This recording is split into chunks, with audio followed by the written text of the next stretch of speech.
হরে কৃষ্ণ। সবাইকে জানাই পৌষ পার্বণ, পৌষ সংক্রান্তি বা মকর সংক্রান্তির অনেক অনেক কৃষ্ণপ্রীতি এবং শুভেচ্ছা। আমাদের 12 মাসের যে 13টি পার্বণ রয়েছে তার অন্যতম একটি পার্বণ হচ্ছে এই মকর সংক্রান্তি। এটিকে অনেকে পৌষ পার্বণ বা পৌষ সংক্রান্তিও বলে থাকে। তো প্রায় প্রত্যেক ঘরেই এই দিনে পিঠা বানানো হয়, পিঠা খাওয়া হয় এবং অন্যদেরকে পিঠা উপহার হিসেবে প্রদান করা হয়।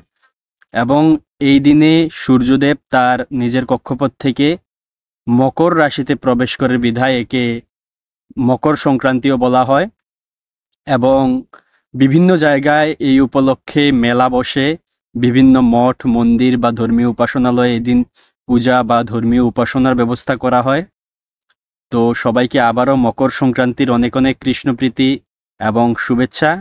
হরে কৃষ্ণ।